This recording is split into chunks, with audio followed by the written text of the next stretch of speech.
Maqaan Waaqayyoo bara baraan kan eebbifame haa ta'u, sagalee Waaqayyoo walii wajjiniin baranna. Gooftaan ayyaana isaa nuuf baay'isee macaafa ergaa Efesooniin ergaa qo'achuu jalqabne amma gara torban 28 geenye irraa hamma kana amma barattan akkasinitti yaaddannan barbaada. Waaqayyoon hunduma keenya nu barsiisaa jira jechuudha. Akka biyya lafaatti argitanii dhukkubi keessan baay'ee cimaa taanaanii qoricha isin sa'aatii dheeraa liqimsitanii isiniif ajaju miti. Waaqayyo baay'ee nu barsiisuun isaa dhukkubi keenya baay'ee cimaa ta'uu isaa nutti argisiisa jechuudha.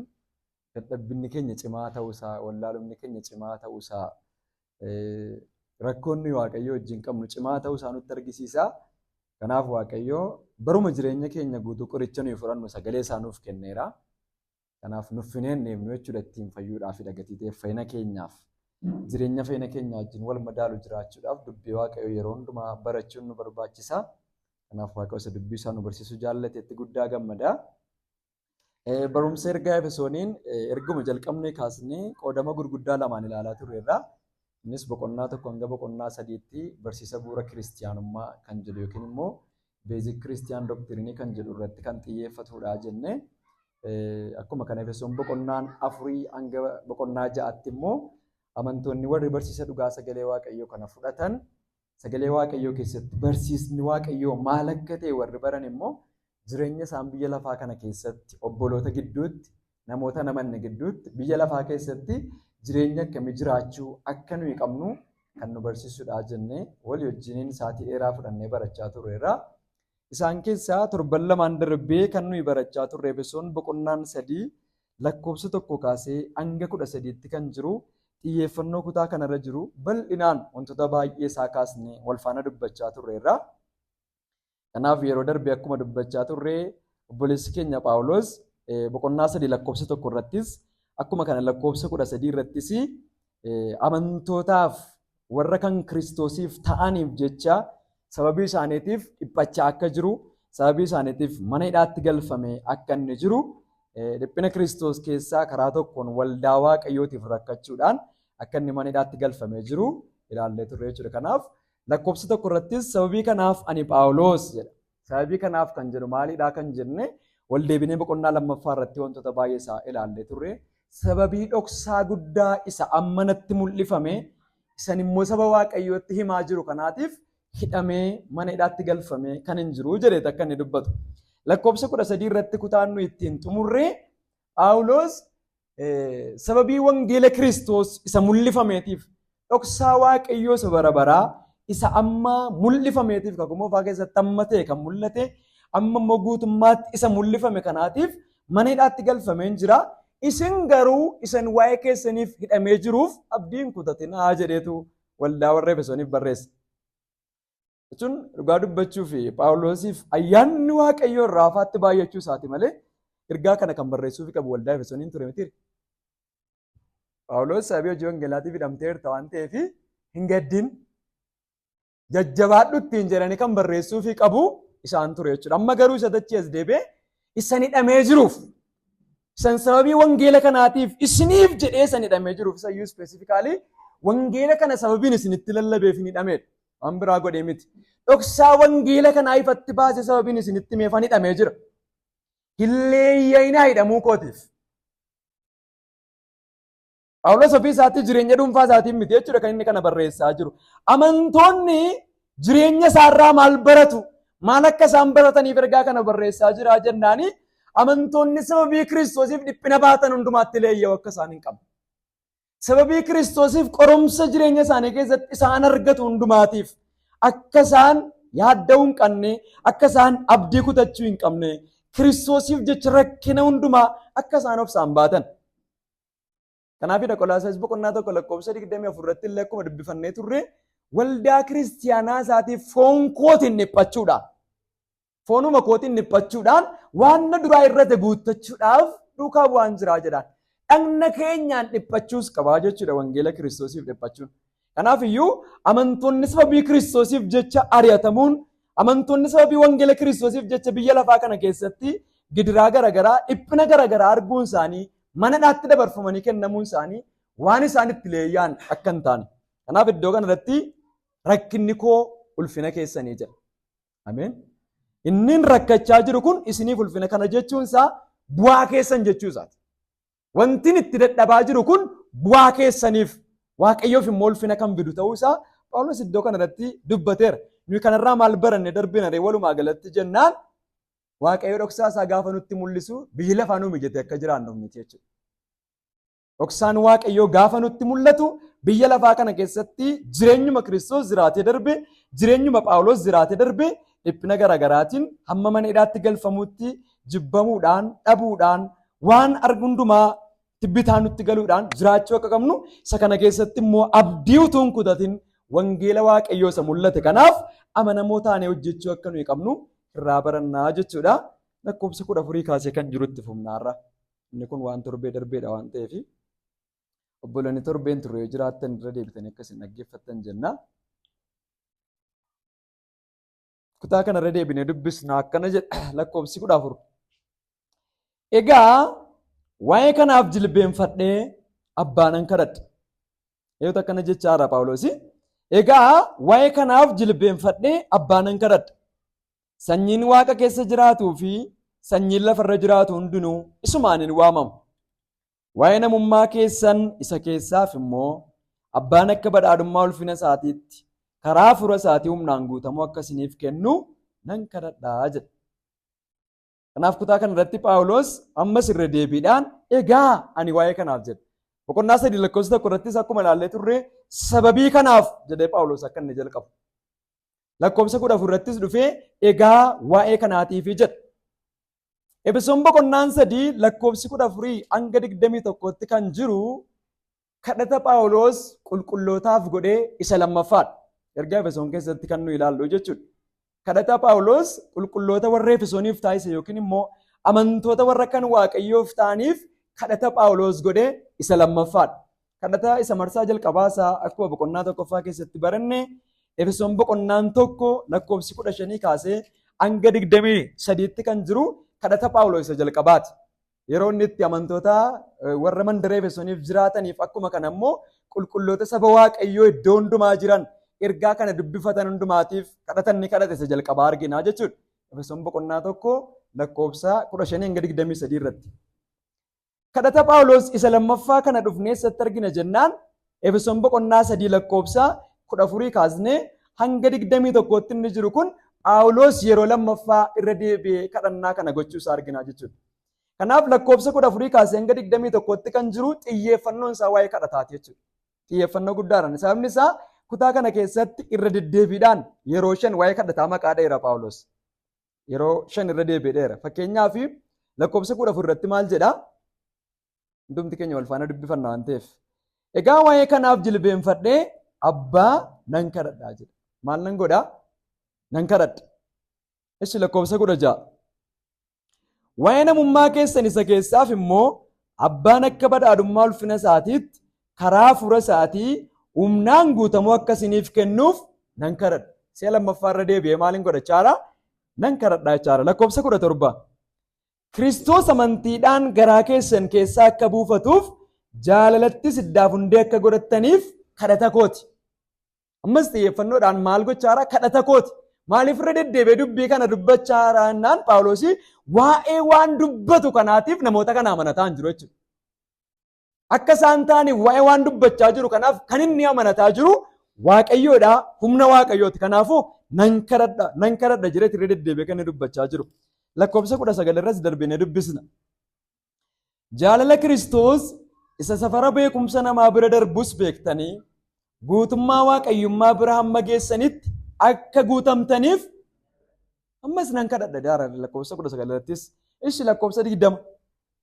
Inni humna isaa sanu keessatti hojjetuun wanta nuyi kadhannuuf wanta nuyi yaaduu dandeenyu hundumaarra safara malee caalchisee gochuu danda'a. Lakkoofsa 20 irrattis dhufee waa'ee kadhannaa dubbataa jechuudha. Kanaaf kutaa kana keessatti Phaawulos yeroo 5 irra deddeebi'ee lakkoofsa muraasa duwwaadha. Lakkoofsa 2 duwwaa irrattidha jechuudha kan inni waa'ee kadhannaan dubbanne. Kanaaf kutaa kana irratti irra deddeebiidhaan waa'ee kadhataa akka inni dubbachaa jiru. Garuu kadhanni Phaawulos isa jalqabaa keessatti godhee fi kadhanni inni marsaa lammaffaa kanatti godhe kadhatuma gosa tokkodhaa jenne yoo ilaalle immoo addaddummaa qaba.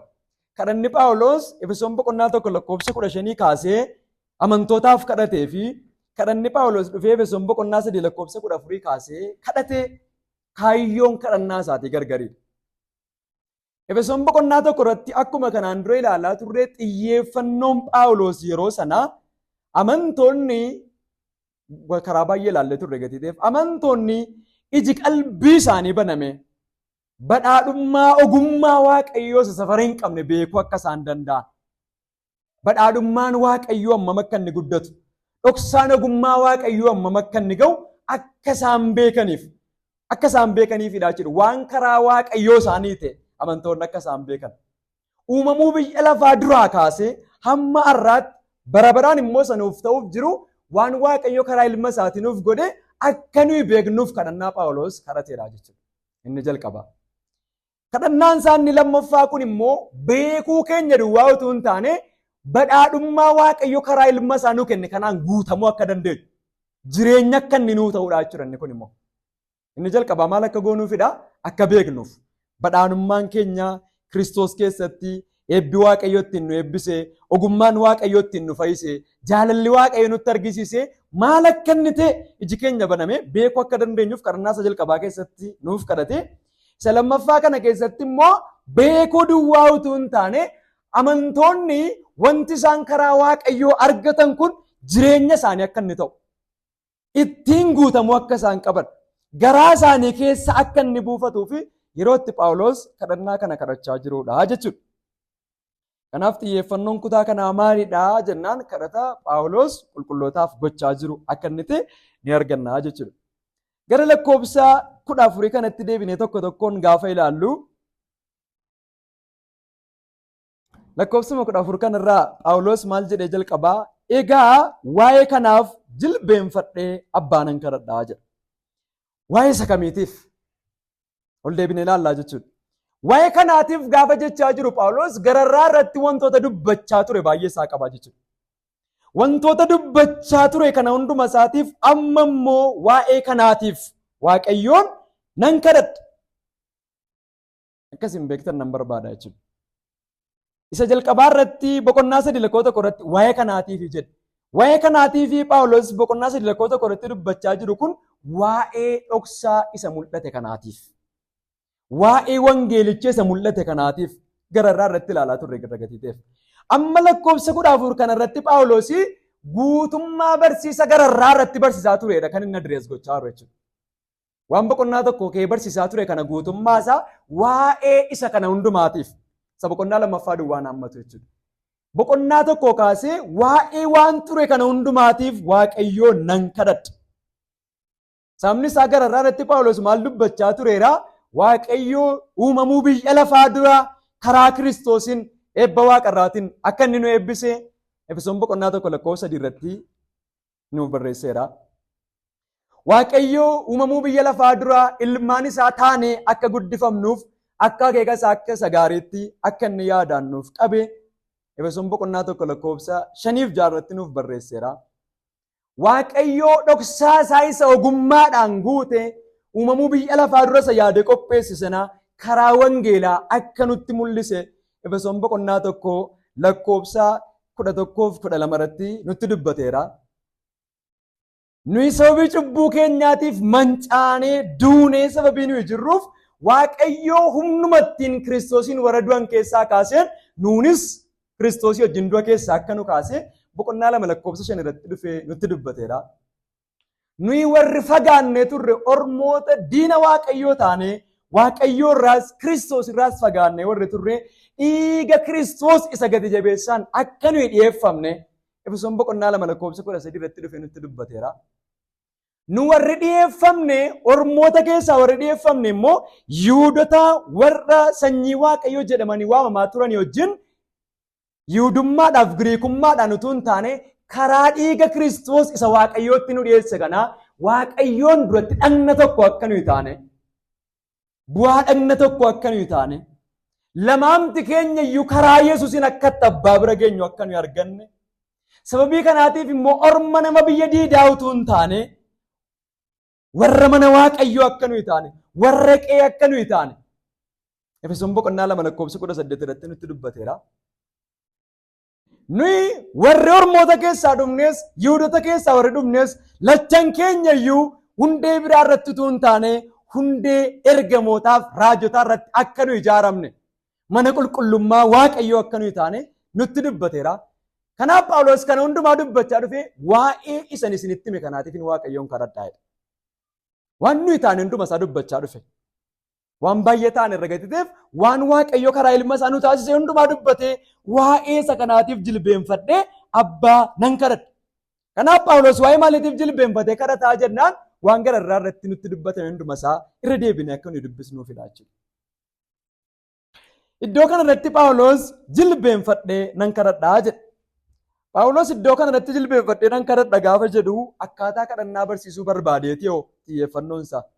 Jechuun dhagna keenya akkam goonee kadhachuu akka qabnu poosterii ittiin kadhannaa kadhannu nu barsiisuu barbaadeeti yoo gaafa jilbeenfadhee nan kadhadha jedhu xiyyeeffannoon Phaawulos akkaataa kadhannaa nu barsiisuu akka hin taane nutti argisiisaa jechuudha kutaa kanarraa.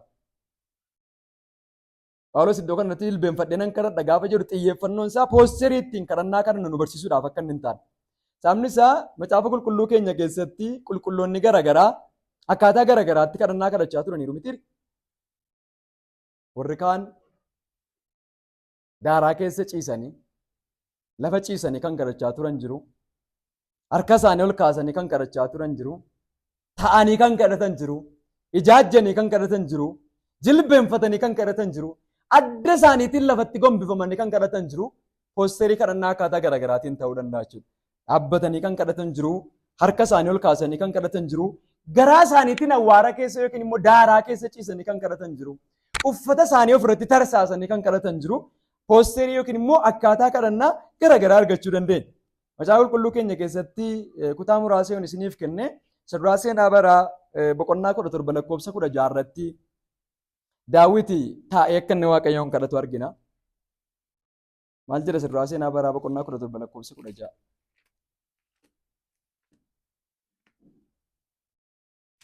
Namni baasee haa dubbisu. Saduraa Seenaa Baraa 17:16. Yommus Daawit mootichi dunkaana saanduqii waaqayyoo keessa jirutti ol lixee taa'e. Ol lixee maal godhe? Taa'e. Yaa Waaqayyo Gooftaa, ani eenyu? Sanyiin koo eenyuyyuu? Ati iddoo kanaan na geesseedhe waa'ee kadhatanni kadhatee itti fuftanii immoo godaatti arguu dandeessu jechuudha. Iddoo kanatti Daawit akkamitti kadhachaa jira? Taa'ee kadhachaa jira.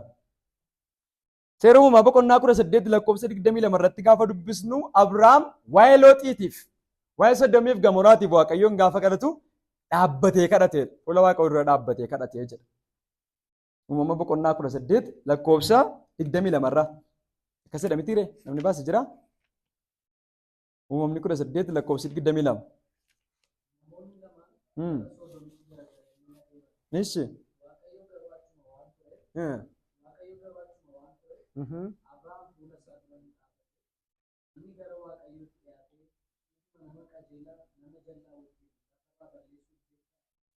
Waaqayyo yaana isaasii baay'ee iddoo kana irratti Abrahaam waa'ee warra Sodomiif Gomoraatii fi akka inni Waaqayyoon kadhate argina. Ergamoonni lamaan gara Sodomiif Gomoraatti sokkinaan Waaqayyo achuma isa fuula dura hin dhaabate jedha. Na Abrahaamis fuula Waaqayyoo dura dhaabbatee waa'ee warra Sodomiif Gomoraatiif akka inni Waaqayyoon kadhachaa jiru ni argina. Iddoo kanatti Abrahaam dhaabbateeti. Maatiyus boqonnaa 26:9 irratti Yesuus adda isaatiin kufee adda isaatiin lafatti gombifamee akka inni Waaqayyoon kadhate ni argina. Maatiyus boqonnaa 26:9 irratti adda isaatiin kufee akka inni kadhate ni argina.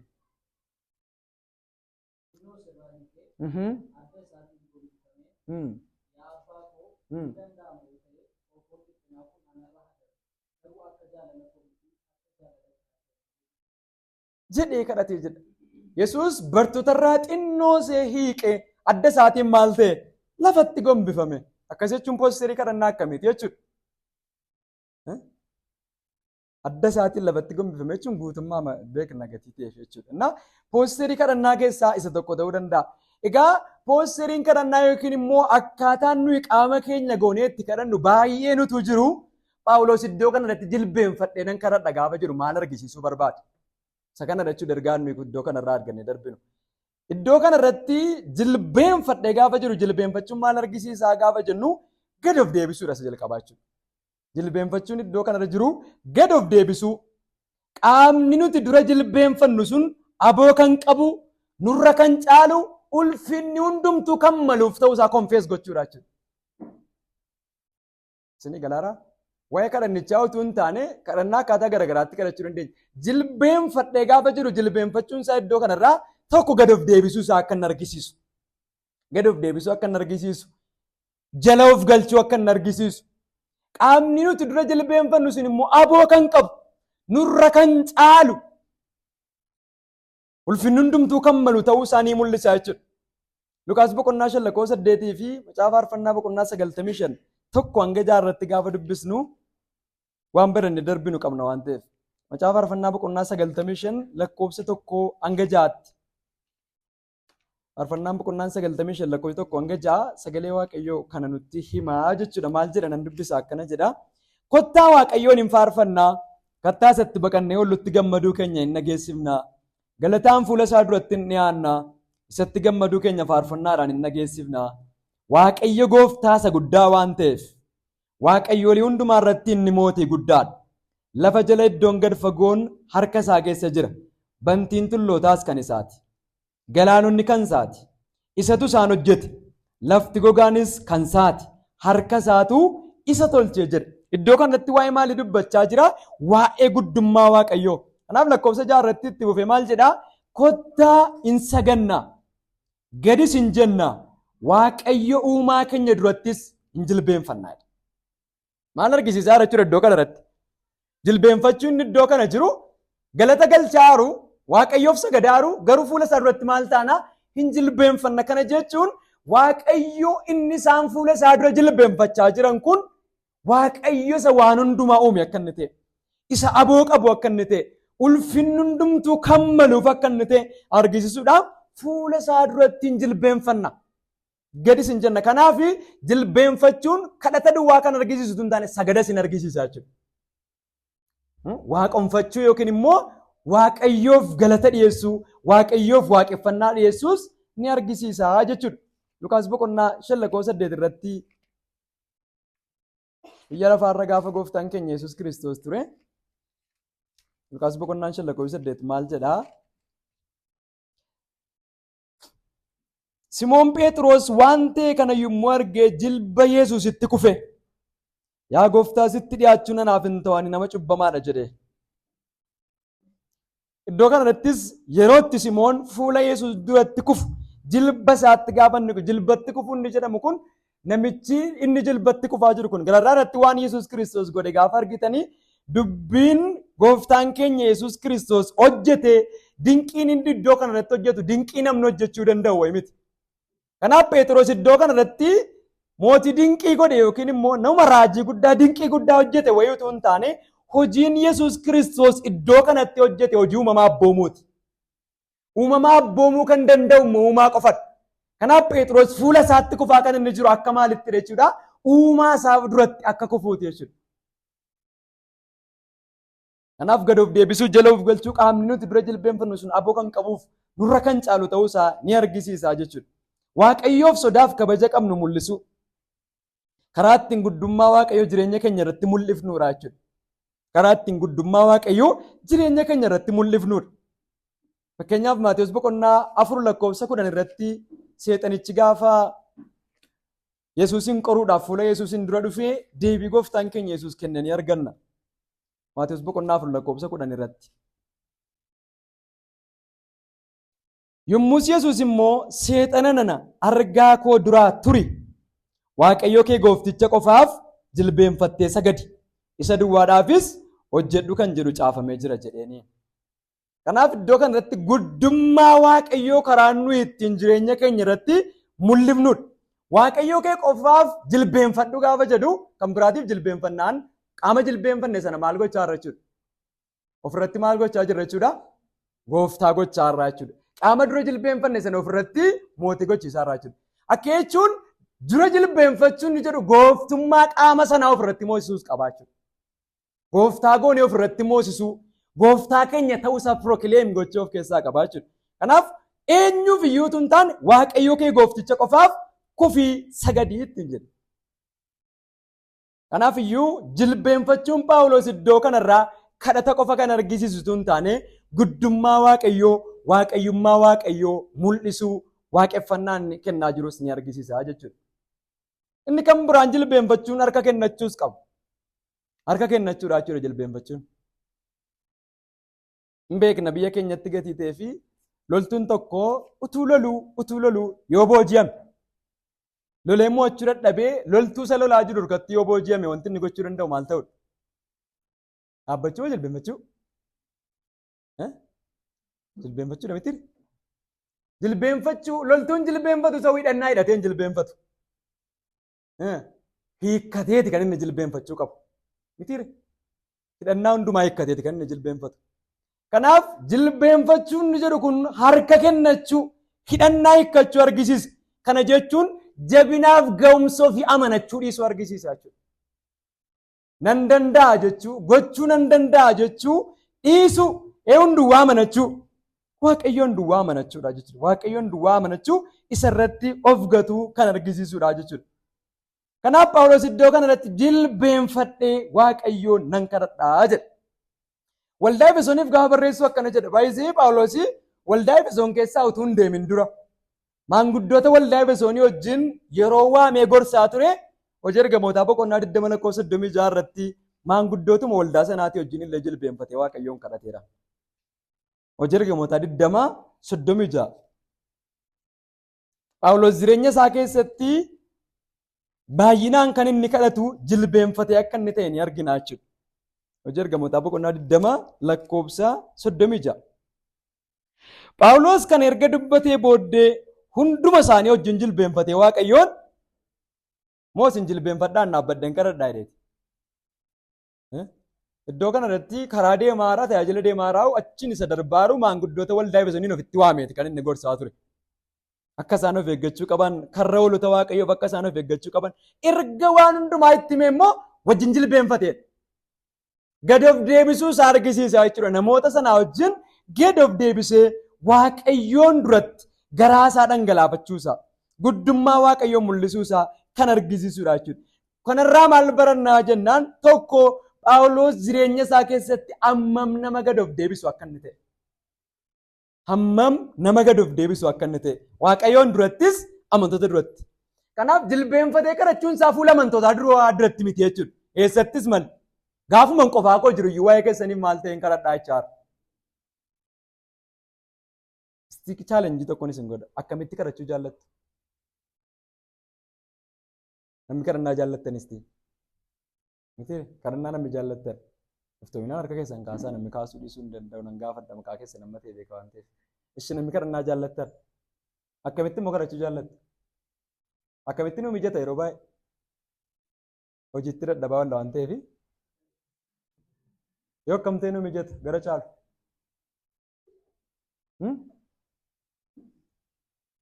Xinnoo ishee tiraasii keenya ol butanne akka dafee rifinuun fudhanneetti yoo maal ta'an nuti tola nuun. Baay'isee duddaan ciisnee gaafa kadhannu, garaan ciisnee gaafa kadhannu, cinaachaan ciisnee gaafa kadhannu waaqayyoon nagahuudha. Nagahuudha. Nagaa waaqayyo. Maal baranna ree kadhata Phaawulos irraa? Jechuun garaadhaan ciifnees erga waaqayyoon nagaatee, duddaan ciifnees erga waaqayyoon nagaatee, teenyees erga yoo kadhanne waaqayyoon nagaatee, jilbeenfachuurraa maal baran? Jilbeenfachuun kadhata duwwaa akka hin taane. Ameen. Kadhachuu duwwaadhaaf fuula waaqayyootti dhiyaachuu akka nu hin qabne. Waaqayyoon waaqessuuf mala. Sagaduuf mala. Fuula isaa duratti kufuudhaaf mala. Kanaaf Phaawulos irraa maal barannee darbinaa jennaan hadadhabnu, hajabaannus jilbeenfannee kadhachuun kadhata gaarii akka inni ta'e. Wantoota kan hundumaa gatiin argisiisuuf jechuudha. Fuula waaqayyoo duratti kufuu keenya akka inni argisiisu. Waaqayyootti harka kennachuu akka inni argisiisu. Gooftummaa waaqayyoo ofirratti moosisuu waan argisiisuuf barteen kadhata keenyaa gara caalu yoo maal ta'e gaariidha. Dirqama miti isiniin jedheera. Garuu yoo maal ta'e gaariidha. Jilbeenfannee yoo kadhanne gaariidha jechuudha. Ishi gooftaa keenya Yesuus Kiristoos irraa maal barra? Bartoota biraa achi ba'ee dhaqee maal ta'e kadhateedha? adda isaatiin lafatti gombifamee kadhate. Nu baay'ee keenya maalta malee nu balleesse jennaan maanni nu quuqa miti asfaaltii jechuun lafti liishoo dhagatiteef jilbaan reeyoo jilbeenfanne nu quuqa kanaafoo iddoowwan tilallaafu jirutu barbaannu sirriirra dhannaa jechuudha. Tuma akkasi qannu eessa dhannaa gara siree dhannaa jechuudha. Iftoominaan dhuguma. An guyyaa baay'ee jilbeenfadhee ganama yoom akkan kadhate xumureedhaaf hin beeku garuu. Jilbeenfachuu koona yaadadhaa yoom akkan rafe garuu yaadadha. Maalirra jilbeenfachuu gatii ta'eef iddoo rafnu jilbeenfanne waan ta'eef jechuudha. Gooftaan garuu achi hiiqee kadhateedha. Achi siqee. Waan nuti ta'u irraa siquun gaariidha jechuudha.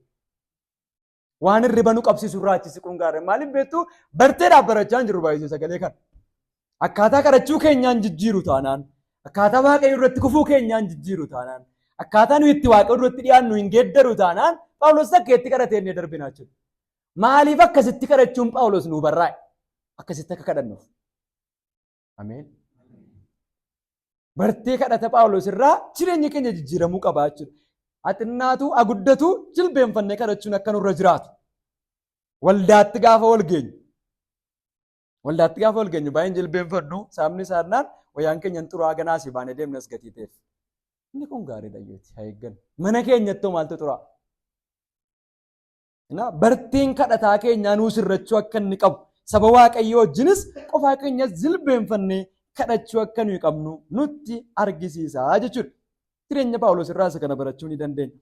Phaawulos iddoo kana irratti ani waa'ee kanaatiif jilbeenfadhee jedhee abbaa nan kadhadhaa jedha. Jilbeenfadhee eenyuun nan kadhadha jedha abbaa nan kadhadha. Afaan Ingiliffaa isaa yoo dubbisne afaan Oromoo isaa abbaa qofa jedhee kaa'ee jira. Afaan Ingiliffaa isaa gaafa dubbistan garuu maal jedha? For this cause I bow my knees. I bow my knee unto the Father of our Lord Jesus Christ. Sababii kanaatiif aniif jilba kootiin eeyoon duratti Waaqayyo abbaa gooftaa keenyaa Yesuus Kiristoos. Kan inni dura jilbeenfachaa jiru eenyuun dura jechuudha. Eeyoon dura. Waa'ee wanta kana hundumaatiif eeyoo dura jilbeenfadhaa Waaqayyo abbaa gooftaa keenyaa Yesuus Kiristoos dura. Kanaaf iddoo kanarratti taayitiliin Waaqayyo abbaa gooftaa keenyaa Yesuus Kiristoos jedhu kun taayitilii waaqayyummaa Waaqayyo abbaa ibsu akka inni ta'e. Waaqayyummaa Waaqayyo abbaa akka inni argisiisu Efesoon boqonnaa 1 lakkoofsa 2 fi lakkoofsa 3 irratti kutaa kana fakkaatu baranneerra jechuudha. Efesoon boqonnaa 1 lakkoofsa 2 fi lakkoofsa 3 irratti maal jedhaa? Waaqayyo abbaan keenya gooftaan keenya Yesuus Kiristoosis ayyaana nagaa isiniif haa kennu jedhee lakkoofsa 3 irratti Waaqayyoof abbaa gooftaa keenya Yesuus Kiristoos jedha. Abbaa gooftaa keenya Yesuus Kiristoos. Kanaaf jechi abbaa jedhu kun taayitilii akka inni argisiisu maqaa Waaqayyo abbaan ittiin waamamu ta'uusaa kan inni nutti argisiisu. Kanaaf waaqayyummaa Waaqayyo nutti mul'isa jechuudha. Waaqayyummaa Waaqayyo kan nutti argisiisudha. Garuu poointiin nuyi yeroo darbees dubbatame darbee gatii ta'ee fi iddoo kanarratti Waaqayyo abbaan abbaa kan inni ta'e ilma gatii dhalcheef akka inni hin taane. Kanaaf abbaa jechi jedhu kun nuyi yeroo baay'ee afaan jalqaba macaafni ittiin barraa'e hubachuu irratti hundumti keenya hir'ina gatii qabnuu fi kutaa macaafa qulqulluu baay'ee isaa karaa malee eeggannaa jechuudha. Amni isaa jechi abbaa jedhu kun jecha keenya miti waan ta'eef. Jecha keenya miti jecha afaan Oromoo miti waan ta'eef jecha ergisaan dhufedha. Hiika jalqabaa isaatti garuu afaan ittiin barraa'een paaterni yookiin immoo source of all good things jechuudha. Madda wanta gaarii hundumaa jechuudha. Kanaaf Waaqayyo abbaan abbaa kan inni jedhame isanii abbaa biyya keenyatti ittiin beeknu sababii dhalcheef utuu hin taane madda ta'uu isaatiif abbaa kan jedhamedha. Yaanni gaarii hundumtuu, karoorri hundumtuu, akeekni hundumtuu kan irraa madde ta'uu isaatiif abbaa isa jedhamedha malee sababii ilma godhateef bara wayii ilma godhate abbaa isa jedhame miti jechuudha. Kanaaf maqaan abbaa jedhu kun Waaqayyoof bara baraa jalqabee kan kennameefidha malee erga ilma godhate kan kennameef miti jechuudha. Kanaafidha maqaa waaqayyummaa isaa kan argisiisu akka inni ta'e. Yesuus Kiristoos ilma Waaqayyoo kan inni jedhame gatii dhalateef akka inni hin taane, dhalachuudhaan ilma akka inni hin taane, guutummaatti amala abbaa isaatii kan qabu ta'uudhaan innis ilma akka inni jedhame amala abbaa qooddachuudhaan abbaa akka inni ilma akka inni jedhame malee dhalachuudhaan ilma akka inni hin taane. Kanaaf akkitti Waaqayyo abbaan nuuf abbaa ta'ee fi akkinni itti Waaqayyo abbaan Yesuus Kiristoosiif abbaa jedhamu akkaataa garaagaraadha jechuudha. Isinii galeera? Waaqayyo abbaan waaqayyummaa isaatiin abbaa gooftaa keenyaa Yesuus Kiristoos gaafa jennu maqaama waaqayyummaa isaatiiti malee ilma gatii dhalateef abbaa Yesuusiin jedhamee waamamne jechuudha. Gatii Yesuusiin dhalcheef abbaa isaa jedhamee waamamne. Nu garuu Waaqayyo abbaa kan inni ta'e dubbii isaarraa gatii nu dhalcheefidha. Sagalee Waaqayyoo irraa gatii dhalanneefidha. Inni abbaa keenya kan inni nuti jechuudha. Kanaaf ilmummaan Yesuus Kiristoos dhalachuudhaan utuu hin taane ilmummaa bara baraa akka inni ta'e iddoo kanarraa ni argina. Phaawulos egaa iddoo kanatti eenyuun duran jilbeenfadhaa jechaadha? Abbaa gooftaa keenyaa duran jilbeenfadhaa jechaa jira. Kanaaf abbaa inni jechaa jiru kun Phaawulos maqaa waaqayyummaa isaatii duwwaa utuu hin taane hariiroo waaqayyoo amantootaa wajjin qabus ni argisiisa jechuudha. Hariiroo waaqayyoo amantootaa wajjin qabus kan argisiisudha. Kana jechuun amantoonni fuula waaqayyoo duratti gaafa dhiyaatan akka ilmaanitti dhiyaachuu akka isaan qaban. Waaqayyoon immoo abbaa ta'uu isaa beekanii akka isaan itti dhiyaachuu qaban ni argisiisa jechuudha. Isinii galaara? Isa jalqabaa irratti maal argisiisa? Maqaan kun jennee maqaa waaqayyummaa waaqayyo abbaa kan argisiisudha jennee. Isa lammaffaa irratti immoo hariiroo amantoonni waaqayyoo wajjin qaban kan argisiisudha jenna. Kanaaf gooftaan keenya Yesuus Kiristoos akkaataa kadhataa gaafa barsiise Maatewos boqonnaa 6 irratti gaafa kadhattan immoo maal jedhaa kadhadhaa? Maal jedhaa kadhadhaa? Yaa abbaa keenya! Yaa abbaa koo! Kadhati kun kadhata koorporeetii akka inni ta'e, kadhata waliinii akka inni ta'e ni argina jechuudha. Abbaa koo jedhaan jenna. Amanaan nu biran jiru yoo ta'es, qofaa keenya jilbeenfachaa irra yoo ta'es maa inni kadhanna jechuudha. Akka jechuun nuyi qofaa kadhatachuu akka nuyi hin qabnedha jechuudha. Amantoota hundumaatiif, waldaa kiristiyaanaatii hundumaatiif kadhachuu akka nuyi qabnu. Kadhannaan kun hundaa hammataa jechuudha. Amantoota hundumaa kana hammatudha. Kanaaf abbaa keenya gaafa jedhu iddoo kanatti Phaawulos abbaa gaafa jedhu hariiroo amantoonni waaqayyoo wajjin qaban kan inni argisiisudha jechuudha. Iddoo baay'eetti deddeebi'ee dubbateera waan ta'eef Phaawulos isa kana yeroo irratti hin furannu jechuudha. Kanaaf iyyuu waa'ee kanaatiif jilbeenfadhee abbaa nan kadhadhaa jedha. Nus jilbeenfannee eenyuun kadhanna? Kadhannaa kanarraa waan tokko baruu dandeenya jechuudha. Nuyi hafuura qulqulluu kadhanna moo ilma kadhanna moo abbaa kadhanna? Isa kam kadhanna? Loojikii keenyaan utuu hin taane isa macaafa irratti barraa'ee jiru jechuudha. Akkamitti akka kadhannu nu barsiifame? Maaliin guutamne?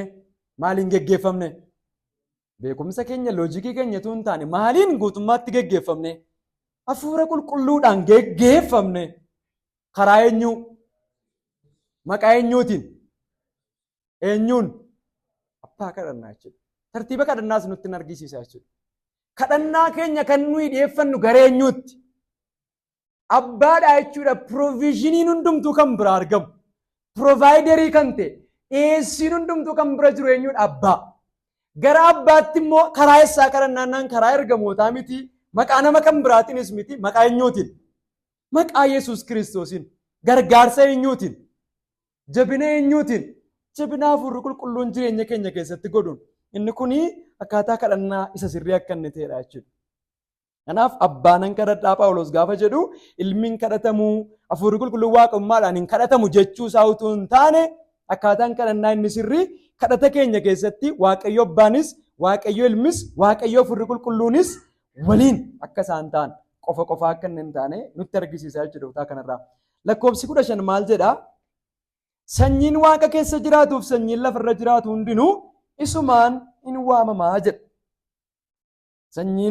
Sanyiin Waaqa keessa jiraatuuf sanyiin lafarra jiraatu hundinuu isumaan in waamama. Himaa jechuu isaati kutaa kana. Maal jechuu isaati kutaan kun? Afaan Ingiliffaa isaa yoo dubbiftan of whom the whole family in heaven and earth is named jedha. Whole family maatiin guutuun jedha iddoo kanarratti afaan Ingiliffaa isaarraa. maatiin guutuun isumaan hin waamamu. Afaan Oromoo isaa irratti sanyiin waaqa keessa jiraatuu fi sanyiin lafarra jiraatu hundinuu isumaan hin waamamaa jedha. Ichi kutaa kanarra dhaabbannee Waaqayyo abbaa nama hundumaa jechuu hin dandeenya. Kana barumsa akkas jedhu jaarru Waaqayyo abbaa nama hundumaa jenne.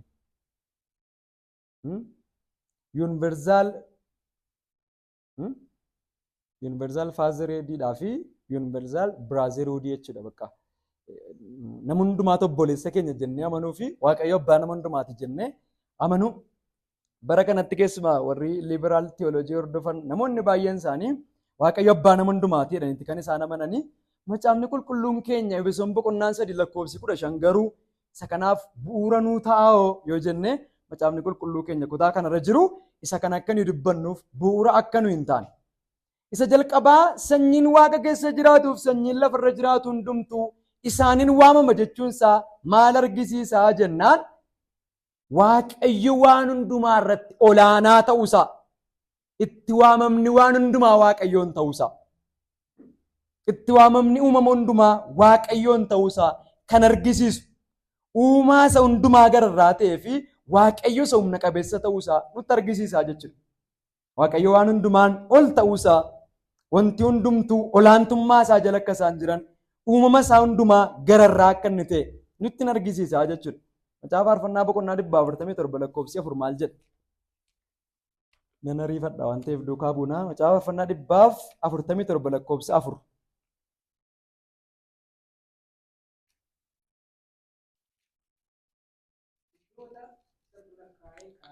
urjoota isatu lakkaa'ee kaa'ee.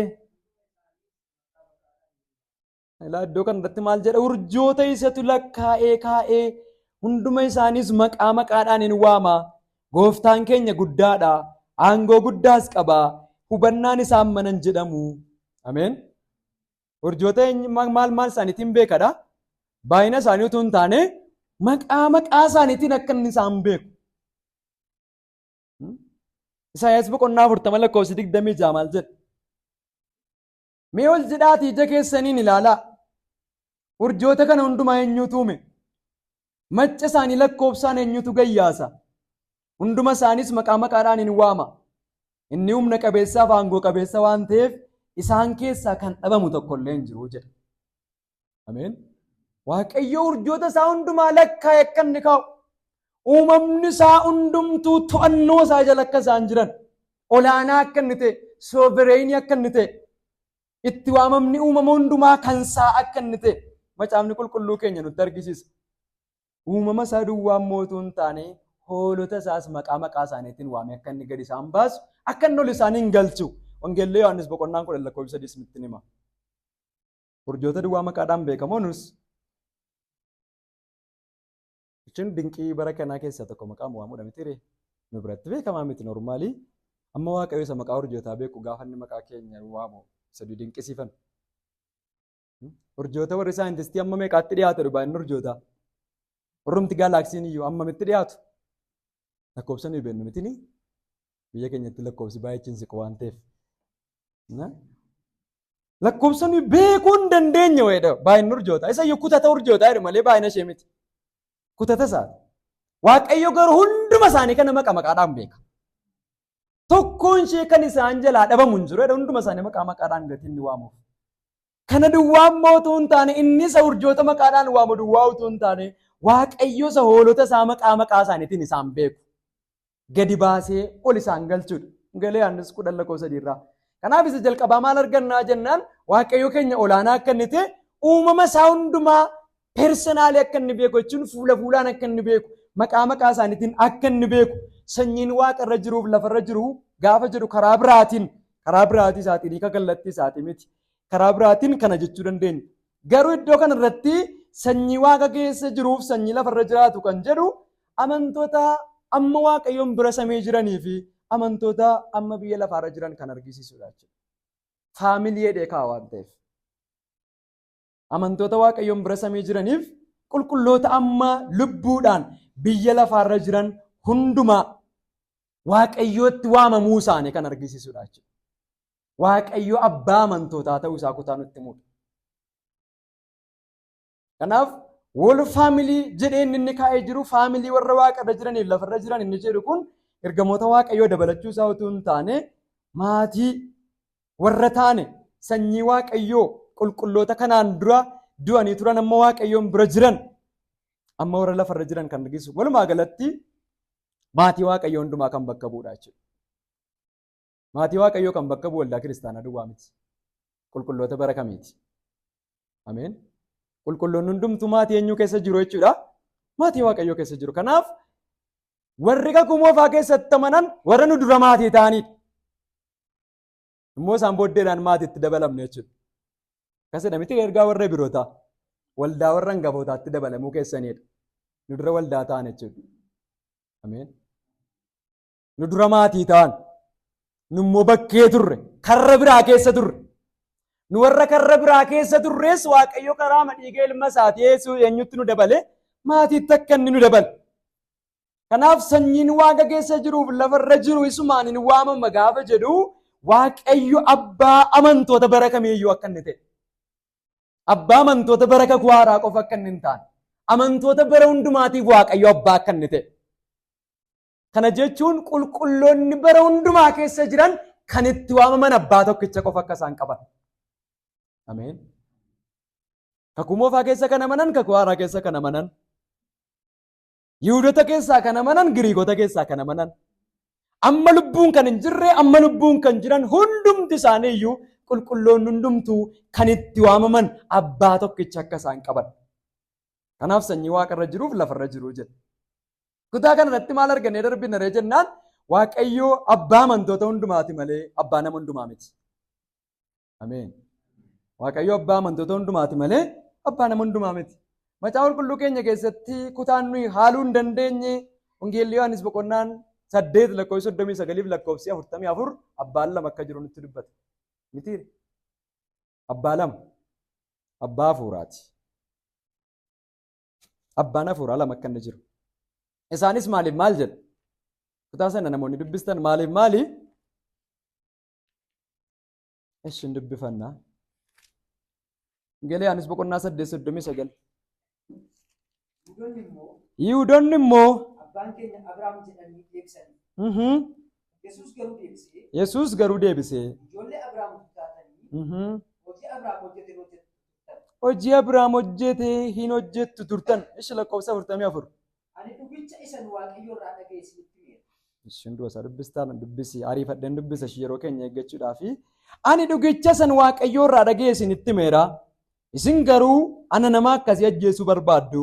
Abrahaam akka kana hin hojjenne. Isin hojii abbaa keessanii hin hojjettu isaaniin jedhe.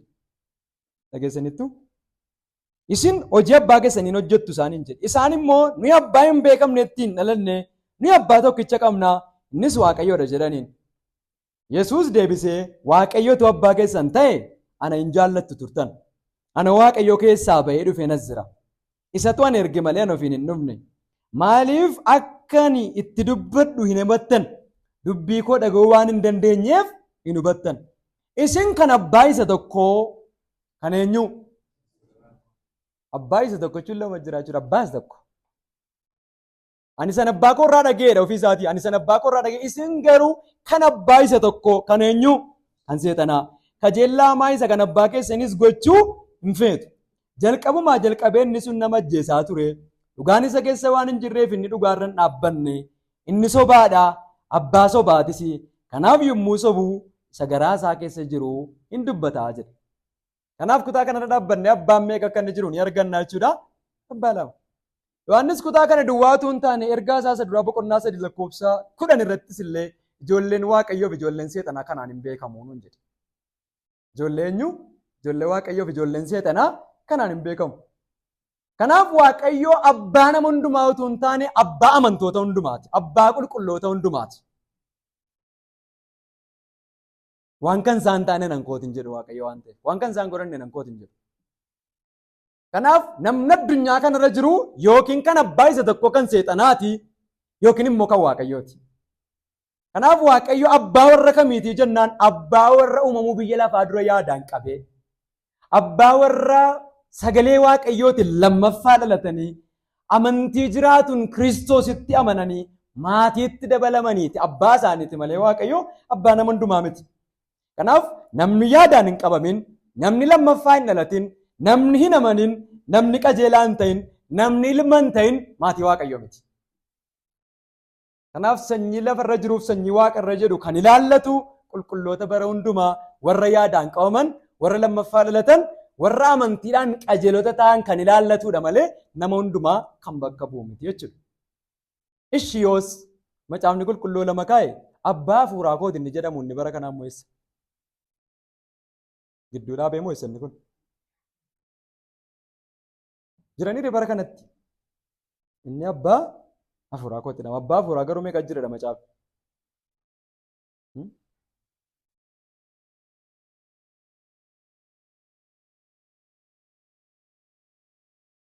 Ta'us danda'a garuu nutu jechuun sabni samma namoonni keenya namoota waaqayyooti kan nuyi jennu baay'een keenya biyya keenya kan nuyi qabnu abbaa hafuuraa koo jedhanii kan isaan himatanii paasteroota gara Naayijeeriyaa kanadha miti baay'een isaanii. Dhuguma ta'uu danda'u abbaa. Sabni isaa Yesuus iddoo kana irratti Abiraamii abbaa keessan utuu ta'e hojii Abiraam hojjettu. Waan Abiraam hojjete taanaan dhuguma ilma Abiraam jechuudha. Waan paasteroonni Naayijeeriyaa hojjetu taanaan dhuguma ilmaan isaanii jechuudha. Dhuguma paasteroonni Naayijeeriyaa sabbootii isaaniiti jechuudha. Maal waan beekan barsiisaniiru waan ta'eef. Abbaan keenya tokkicha. Macaafni qulqulluun Maatewos boqonnaa 23 gooftaan gaafa akeekkachiisa kenne nama foonii abbaa jettanii jechuun abbaa foonii isa daalattanii waammatinaadha baabban jedhinaadha.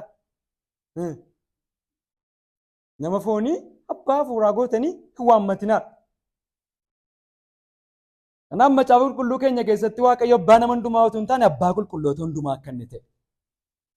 Sanarraa kan dafe garuu warri lammaffaan dhalatin maatii Waaqayyootti hin dabalamiin abbaan isaanii immoo seexana akka ta'e nuyi isaanii wajjin faamilii miti jechuudha.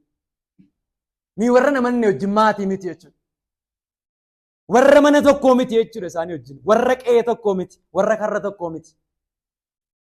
Maatii tokko kan nuyi taane amantoota bara hundumaa wajjin. Warra namanini wajjin garuu nuyi maatii miti. Ifaaf dukkanaa jedhera miti. Macaafni qulqulluu maal walitti qabu nuun jedhera. Kanaaf Efesoon boqonnaa 3 kanarratti kan ibsame sanyiin lafarra jiruuf sanyii waaqarra jiru qulqulloota bara hundumaa warra samii jiraniif warra amma lafarra jiran kan argisiisu akka inni ta'e. Lakkoofsi 16 waa'ee namummaa keessan isa keessaaf immoo abbaan akka badhaadhummaa ulfina isaatiitti karaa hafuura isaatii humnaan guutamuu akka isiniif kennuuf nan kadhadhaa jedhe. Waa'ee namummaa keessan isa keessaa. Iddoo kanarratti Phaawulos waa'ee namummaa keenya isa foonii isa alaan mul'atu kanaaf xiyyeeffannoo man qabu ho'i. Hafuurri keenya Waaqayyoof jiraannaan foonni keenya akka barbaade haa ta'u an dhimmi koo isa kana jechuu isaati hoo. Moo maaliif kutaa kana irratti akkas jedhee dubbachaa jiraannaan xiyyeeffannoo kadhata Phaawulosiin argisiisa jechuudha. Piraayoritiin isaa maalirra akka inni ta'e. Wanti Phaawulos xiyyeeffatee kadhachaa jiru kun xiyyeeffannoon isaa maal akka inni ta'e kan nutti argisiisudha. Sabni isaa kadhata waldoota hundumaaf godhu keessatti iddoo guddaa kan inni itti kennu jireenyi hafuuraa inni kan amantootaa. Waa'ee bizinesii isaanii utuu hin taane, waa'ee nagadachuu isaanii, waa'ee hojjetachuu isaanii, waa'ee gaa'ela isaanii utuu hin taane jireenyi hafuuraa isaanii Waaqayyoon duratti akka inni ijaaramu. Hariiroon isaan Waaqayyoo wajjin qaban jabaataa akka inni ta'u. Amantii isaaniitti akka isaan ija naqatan, Kiristoosin beekutti akka isaan guddatan. Ija isaa hafuurri qulqulluun amantoota keessatti godhatutti dachaa baay'ee akka isaan ija godhataniif yeroo inni itti xiyyeeffate kadhatu argina. Kanaaf kadhatanni warra Filiphisiisiif kadhatee, kadhatanni warra Qolaasaayisiif kadhatee, kadhatanni warra Tasalonqeef kadhateef, kadhatanni Ximiteosiif kadhate yoo argitan iddoo hundumaatti xiyyeeffannoon kadhata isaatii waa'ee jireenya hafuuraa isaaniiti. Waa'ee hafuura isaanii hin jenne, waa'ee maal isaanii? Jireenya hafuuraa keenya duwwaa lallata. Jechi koo isinii galee xiyyeeffannoo kan inni kennee kadhachaa jiruuf waa'ee jireenya hafuuraa isaaniiti malee waa'ee hafuura isaanii miti. Hafuura isaanii qofaaf kadhataa hin jiru jechuudha. Jireenya hafuuraa isaanii namummaa keessan isa keessaadha. Yeroo hidhamee jirutti illee Phaawulos Waaqayyoon naaf kadhadhaa akka inni hiikamuuf fedhee kadhachaa ture. Isuma hidhamee jirullee Efesoon boqonnaa 6 irratti gaafa argitan kana caalaa Waaqayyo dubbii akka inni naaf kennu dhoksaa Waaqayyo akka dubbachuun naa ta'utti akkan dubbadhuuf naaf kadhadhaa. Ammayyuu xiyyeeffannoon isaa waa'ee namummaa isaa safoonii miti jechuudha. Waa'ee jireenya foon isaatii miti. Waa'ee hiikamee dhaqee dunkaana dha'uu isaatii miti. Ammayyuu dhoksaan Waaqayyoo karaa isaa akka mul'atu jireenya amantootaa akka inni ijaaramuuf yeroo inni xiyyeeffate kadhatu argina. Qolaasiyas boqonnaa 1 lakkoofsa 9 kaastanii gaafa dubbifattan. Filiphisiis boqonnaa 1 lakkoofsa 4 lakkoofsa 9 kaastanii gaafa dubbifattan. Sirraa Tasalonqee boqonnaa 1 lakkoofsa 2 kaastanii gaafa dubbifattan. Phaawulos iddoo kanatti waa'ee namummaa hafuuraa isaanii gaafa kaasu xiyyeeffannoo isaa yookiin piraayoritii isaa argisiisa malee namummaa keenya safoonitti dhimma dhabuu isaa kan argisiisu miti jechuudha. Piraayoritii spiritual niidii keenyaaf yookiin barbaacha hafuuraa keenyaaf dursa kennu. Fakkeenyaaf akka fooniitti niidiin keenya maal fa'i? Waan baay'ee jira miti manni, uffatii, nyaati wantoonni baay'ee niidii keenya ta'uu danda'u. Xiyyeeffannoon Phaawulos spiritual niidii keenya irradha jechuudha. Waan hafuuraa keenya, dheebuu hafuuraa, beelaa hafuuraa amantootaa, guddina hafuuraa isaanii, ija naqachuu hafuuraa isaanii irradha malee waa'ee kan foonii isaanii irra miti jechuudha. Kanaaf waa'ee namummaa keessan isa keessaa gaafa jedhu Phaawulos foonni keessan Waaqayyoof hin barbaachisu, jireenyi keessan inni foonii Waaqayyoof hin barbaachisu jechuutu hin taane jireenya hafuuraa isaaniitiif dursa kennuu isaa kan argisiisudha jechuudha. Lammaffaa Qorontos boqonnaa 4 lakkoofsa 6 maal jedha? Lammaffaa Qorontos boqonnaa 4 lakkoofsa 6.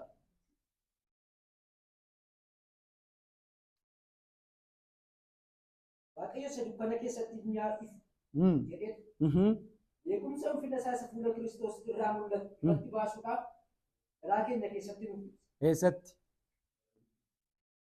Jechuun dubbii Phaawulos dubbatu hunduma isaa keessa keenyatti nuuf ibse. Garaa keenya keessatti nuuf ibse. Jechuun eenyummaa keessoo keenyaatiin Waaqayyoon duratti akka nu ijaaramuu qabnu, guddachuu qabnu kan nutti argisiisudha jechuudha. Kiristiyaanummaa alaa utuu hin taane jechuun isa miirarraa isa ka'u, dhamaatii foon irraa isa ka'u, waan alaan namatti mul'atu qofa isa ta'e akka inni hin taane. Waaqayyoos gaafa jalqaba wangeela nuuf ibse eessa keenya keessatti nuuf ibsedha? Garaa keenya keessatti nuuf ibse. Ammas keessi garaa keessanii, eenyummaan keessan inni keessoo, jireenya hafuuraa keessanii jedha. Lagittuma gazeexanii lakkoofsa 17 irratti maal jedha? Lammaffaa Qorontos boqonnaa 4 dubbifannee lakkoofsa 17 irratti gassi kanneen dubbisne maal jedha? Lakkoofsa 16 kaasnee dubbisna. Kanaafis nuyi matumaa abdii hin kutannu. Namummaan keenya inni bakkeetti mul'atu gadhumaa yoo adeeme iyyuu namummaan keenya inni keessaa har'aa bor haara'aa hin adeemu. Niidii isaa isinitti himeeranii jechuun xiyyeeffannoo isaa kan inni kennaa jiru waa'ee waan uffannu, waa'ee ammas piliis akka isin adda baastanii hubattan nan barbaada. Waa'ee fooniif hafuura keenyaa wal bira qabaa hin jiru Phaawulos. Waa'ee fooniif hafuura keenyaa miti. Waan foon keenyaaf barbaachisuuf waa'ee jireenya hafuura keenyaati kan inni wal bira qabaa jiru. Kanaaf waa'ee waan uffannu, waa'ee waan nyaannu, waa'ee waan dhugnu utuu hin taane waa'een barbaacha waan hafuuraa keenyaa Waaqayyoon duratti akka inni jabaachuu qabu. Waaqayyo hafuura isaatiin akka inni nu guutuu qabu. Nu guuta gaafa jennu waan uffannu akka inni mana guutu miti. Waan nyaannu akka inni mana guutu miti. Waan kan Waaqayyoo ta'e hundumaatiin jireenya keenya akka inni guutu. Maaliif jennaan wanti alaan mul'atu namummaan keenya inni bakkeedhaan mul'atu kun maal ta'a adeemu? Gadhumaa yoo adeeme iyyuu namummaan keenya inni keessaa har'aa bor haara'aa hin adeemu. Rakkinni salphaan inni yeroo dhaabbannu kun ulfina bara baraa isa safara malee guddatu sana baachuudhaaf nu qopheessaadha. Kanaaf Phaawulos iddoo kanarratti waa'ee namummaa keessan isa keessaa gaafa jedhu hafuuruma keessan duwwaa barbaada Waaqayyo foon keessan hin barbaadu isaa miti jechuudha. Garuu jireenya foon keenyaa caalaa jireenya hafuura keenyaatiif iddoo akka nu ilaallu. Jireenya hafuura keenyaatiif dursaa akka nu ilaallu. Hojii keenya caalaa hariiroo Waaqayyoo wajjin qabnuuf dursaa akka nu ilaallu. Sooroma lafarraa caalaa eebba Waaqayyoo ittiin uumamuu biyya lafaa dura nu eebbiseen guutamuudhaaf dursa akka nu ilaachuu qabnu kan nutti argisiisudha malee waa'ee namummaa keenya isa bakkee kana Waaqayyoof hin barbaachisu jechuu isaa miti. Sababni isaa Efesoon boqonnaa 2 ol deebine gaafa dubbisnu isin mana qulqullummaa eenyuuti jedha. Manni qulqullummaa immoo eessa isaatu mana qulqullummaadha? Keessa isaa duwwaadha? Moo eessa isaati? Guutummaa isaatu mana qulqullummaadha malee keessa isaa duwwaa miti jechuudha. Kanaaf kutaan inni gara laas dhimma baasuuf qaba. Achis Waaqayyo hojii qaba. Kutaa isa gara gidduu innis hojii qaba. Kutaan inni iddoo qulqullootaa innis hojii qaba jechuudha. Kanaaf mana qulqullummaa gaafa jedhamu hunduma isaati malee kutaa tokkoo isaa miti jechuudha. Waaqayyo kutaa keenya tokkoo isaan barbaadu. Hafuura kee ittiin fayyadama, foon kee immoo itti fayyadame nama ayyameef hin qabu Waaqayyo. Hunduma isaa mana godhee itti fayyadamaa jira. Ameen. Hunduma isaati jechuudha. Baarandaan kireessine Waaqayyo jechuun isa gara laawaa hin kireeffanne. Tuma fayyadamaa jira hunda isaa. Kanaaf xiyyeeffannoon iddoo kanarra waa'ee jireenya hafuuraatiif waa'ee jireenya foon keenyaati malee waa'ee hafuura keenyaatiif waa'ee foon keenyaa wal bira qabuusaa miti. Egaa maal jedhame Phaawulos Waaqayyo akka badhaadhummaa isaatti akka badhaadhummaa ulfina isaatiitti hafuuraan guutamu. Akka maalitti isin haa guutachaa jiru? Waa'ee badhaadhummaa isaatii kana eessatti barachaa ollee dhumne jechuudha. Boqonnaa tokkoffaa keessatti, boqonnaa lammaffaa keessatti. Boqonnaa tokko keessatti lakkoofsa irratti badhaadhummaan Waaqayyo ittiin nu eebbise maal akka inni ta'e, eebbinni ittiin nu eebbise hammam akka inni ga'e argineera. Efesoon boqonnaa tokko torba irratti Waaqayyo akka badhaadhummaa isaatti furamuuf dhiifamuu cubbuu akka inni nuu kenne. Badhaadhummaan Waaqayyoo kun immoo isa qoramee bira ga'amuun hin dandeenye akka inni ta'e Efesoon boqonnaa 3 lakkoofsa torba irratti yeroo darbee dubbifannee ture. Isa safara sammuu namaa gararraa ta'e. Waaqayyo badhaadhummaa dinqisiisaa kanaan isin haa guutu jechaadha. Ameen. Badhaadhummaa isaa isa dinqisiisaa kanaan jireenya keessan haa guutu. Hafuuraan guutamu. Iddoo kanatti Phaawulos hafuuraan guutamuu gaafa jechaa jiru hafuuraan guutamuu isa qaba. Guutamuu isa nuyi beeknuudha. Akka badhaadhummaa isaatti Waaqayyo hafuuraan guutamuu isiniif fedha. Isti milikkiti guutamuu isiniif maal? Maal? Ishee namni guutame milikkita akka bakka argisiisa. Tokko edeetu isin gaadde maal fa'aa jiru? Waan baay'ee dubbannaniif isa dubbachuun barbaadu waan baay'ee dubbanna. Milikkiti guutamuu inni Phaawulos iddoo kanatti dubbachaa jiru sanii beeknu sana miti. Waaqayyo akka badhaadhummaa isaatti hafuuraan guutamuu isiniif kenna. Kanaaf akki badhaadhummaa isaa isa kam yoo jenne iddoo biraa dhaquun qabnu ol deebinee dubbisnaa jechuudha badhaadhummaan isaa maa inni jenne.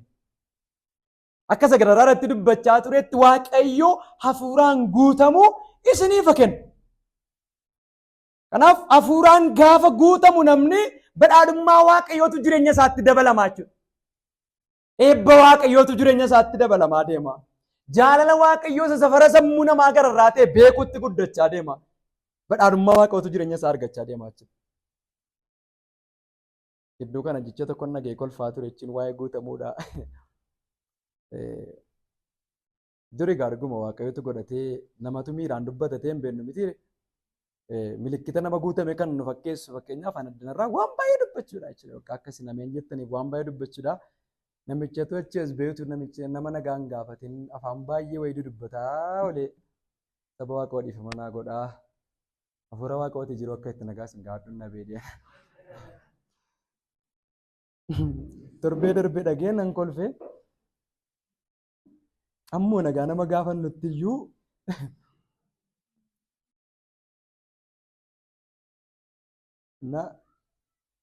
sadarkaa namoota nagaa nu gaafachiisuu nu dhowwuu, sadarkaa tasgabboomne sagalee Waaqayyoo dubbachuu nu dhowwuu, iyyuu caraanuu sadarkaa kanaan nu geetan. Inni kun guutamuu miti. Gooftaa keenya caalaa namni hafuuraan guutame jiraa? Jira? Ishi hafuuraan guutamuudhaan eeyyotu fakkeenya nuu ta'a? Eenyudha? Inni garuu hin wacuudha. Hin caraanuudha. Karaa irratti namni sagalee isaan dhaga'u. Yoo isaan weenne waa dubbataa wayii yoo jenne caakkaa keessattis wantoota baay'ee isaa baay'isee kaayyoo Waaqayyoo kenneen malee itti fayyadamaarra. Hafuurri qulqulluu nu guutee xumura irratti wanti inni nu godhu akka namummaa Yesuusin nu gochuudha. Jireenya Yesuus biyya lafaa irratti jiraate nu jiraachisuudha. Baay'isee galma kanarra caaluun qabu hafuurri qulqulluun. Jireenya kana guddisee gara yootti nu geessannaan jireenya Yesuus biyya lafaa irratti jiraate nu jiraachisuutti. Malee Waaqayyoonis nu godhu. Guutamnee Waaqayyoonis hin taane nuyi. Namuma taana gaafa guutamnus nama sakkameenaan nama sakka Kiristoositti jiraatu biyya lafaarra. Isa Yohaannis dubbate akkuma Yesuus jiraatetti jiraachuu keenyaan isannedha. Yesuus akkamitti jiraate reennaan hafuura qulqulluudhaan guutame. Kadhateen guutamne Yesuus guutamee kadhate malee. Miti. Waaqayyo nu haa gargaaru. Nuyi baay'ee isaa erga tajaajiluu jalqabnee guutamne. Miti. Dhuguma akkasin ture. Erga namnameen jechuu jalqabee, erga namni waa dubbachuu jalqabee nutti tottolaa dhufaa. Dinqii mataa jechuudha sagantaan sana booddeeru. Yesuus garuu hafuura qulqulluudhaan guutamee guyyaa 40 lafa keessa dhaqeedhaan kadhachuudhaaf. Jechuun foormulaa Yesuus Kiristoosiin nu hordofsiisa hafuurri qulqulluun. Karaama Yesuusiin irra geggeesseera nu geggeessa. Tajaajiluma Yesuusiin tajaajilchiise nu tajaajilchiisa. Moon caallaan yaal tokko Yesuusiin. Waan hin hojjedhe caalaa hojjettuu gatii Yesuus Kiristoos jedhee Yesuus caalaa waan tajaajilu nutti fakkaataa laata al tokko. Waama Yesuus caalaa waa dudubbannu waa goonu wayi nutti fakkaata. Lakki. Qulqullummaan keenya gaafa fiixaan ba'u akka namummaa isaatii ta'a. Cubbuu lagachuun keenya, fuula Waaqootti tasgabbaa'uun keenya, fedha Waaqayyoo qofa jiraachuun keenya, guutummaatti abboomamaa ta'uun keenya, guutummaatti Waaqayyoof of kennuun keenya akka namummaa isaatii ta'a dhufa. Akka Waaqayyummaa isaatiin ta'a. Kanaaf Waaqayyo akka badhaadhummaa isaatiitti hafuuraan guutamuu isiniif haa kennuudha. Kiristoos immoo amantiidhaan garaa keessan keessaa buufatudha. Suma kanan dubbadheedhaaf garaa keessan keessa maaliin buufatu? Inni kun isa gaafa gooftaa keenya Yesuusiin fayyisaa keenya goonee fudhanne Kiristoos garaa keenya keessa buufatudha moo isa qaba? Fakkeenyaaf namoonni ergaan kun barraa jiruuf amantoota. Miti yoo qulqullootaaf barraa jira. Amanaadhaa jechuudhaaf immoo ulaagaamti jalqabaa Yesuus isa keessa jiraachuu qaba miti. Roomaa boqonnaa 8 irratti nutti dubbata waan ta'eef. Inni kan biraa namni amantiidhaan Kiristoosiin gara jireenya isaatiitti maal ta'uu qaba fayyuudhaaf iyyuu. Gara jireenya isaatiitti simachuu fudhachuu qabaa jechuudha. Kanaaf macaafa qulqulluu keenya keessatti Yesuus amantoota keessa akka jirus amantoonni Yesuus keessa akka jiranis iddoo baay'eetti arganna. Sini galeera. Amantoonni Yesuus keessa akka jiranis Yesuus amantoota keessa akka inni jirus iddoo baay'eetti arganna. Inni Phaawulos iddoo kanarratti Kiristoos amantiidhaan garaa keessan keessaa buufatu jedhu isa gaafa fayyine amantiidhaan Kiristoosiin garaa keenya keessatti simanne utuu hin taane salveeshiniidhaaf isa fudhanne utuu hin taane saantifikeeshinii yookiin jireenya guyya guyyaatti biyya lafaa keessa jiraannutti. Jireenya guyya guyyaatti biyya lafaa keessa jiraannutti Kiristoos jireenya keenya keessa akka inni buufatu. Isa gaafa amannee miti. Jireenya keenya guyya guyyaatti Kiristoos garaa keenya keessa akka inni buufatu. Afaan Giriikii isaatiin inni ibsamee jiru hiikni isaa isin keessa induweela godhu inni jedhu inni iddoo kanarratti ibsamee jiru mana haa jiraatu akka jechuudha. Being at home mana jiraachuu. Mana turuu akka maatiitti mana tokko keessa jiraachaa turuu wayii kan argisiisudha jechuudha. Kanaaf iddoo kanarratti gooftaan amantiidhaan garaa keessan keessa haa jiraatu gaafa jedhu guyyuma guyyaatti gooftaa jireenya keenyaa ta'e nu bituunsaa nu keessatti akka inni baay'achaa deemu. Garaa keenya keessatti fedha ofii isaatii qofa raawwachuudhaan gooftaan nu keessa buufachaa akka inni deemu. Amantiidhaan isin keessa haa jiraatu. Akkamittiin amantiidhaan nu keessa jiraata? Foormulaan kun salphaadhaa jechuudha nuuf gala. Amantiin maal irraa dhufa? Wanti dhaga'uun nuu ta'u maal? Kanaaf Kiristoos karaa kamiin garaa keenya keessa guutaa deemaa jiru? Karaa maaliin? Karaa dubbii isaati. Ammuma dubbiin isaa nu keessa guutaa deemu, ammuma sagaleen isaa nu keessa guutaa deemu, Kiristoos jireenya keenya keessa buufataa akka inni deemu. Being at home jechuun mana turuudha jechuun isin keessa mana godhe jiraachuu akka fuudha. Nu keessa jira si jammata. Inni iddoo kanarraa garuu hiika isaa isinitti maal jira? Hojii abbaan manaa tokko gaafa mana oolu mana isaatiif godhu isin keessatti hojjechuu jalqabuudha. Isin galaara? Namni tokko namni guddaan tokko mana isaa gaafa oolu maal godha? Mana isaa waan kosii ta'e hundumaa xaraga guyyuma guyyaatti gadi baasaa. Waan barbaachisu manichaaf immoo guyyuma guyyaatti ol galchaa deema. Wantoota iddoo malee ta'an iddoodhaa kaasaa deema. Waan miicamuu qabu hin miicaa. Waan soorri barbaachisu hin soora. Waan dhiyeessi hin barbaachisu hin dhiyeessa. Akkuma namni mana isaa oolu tokko mana isaatiif tajaajila godhu Kiristoos garaa keessan keessatti akkas gochuu jalqabudha. Suma gaafa inni mana qulqullummaa dhaqee godhe sanaa jechuudha. Maal godhedha? Mana isaa keessa. Mana koo maal godhattane? Dhukaattuu godhattane warra kaan maal godhee gadi baasee? Reebee gadi baasee teessuma isaa kaaniin kukuffise. Akkam jeeqamettanii yaaddu qe'een sun. Kiristoos jireenya keessan keessa abuufatu jechuun akkuma kanatti waan nuyi teessuma goonee dhaabneef baay'ee isaa kukuffisaa. Waan gadi ba'u malaa gadi baasaa. Waan miicame qullaa'u malaa miicee qulleessaa. Amantiidhaan garaa keenya keessatti akka inni mo'u.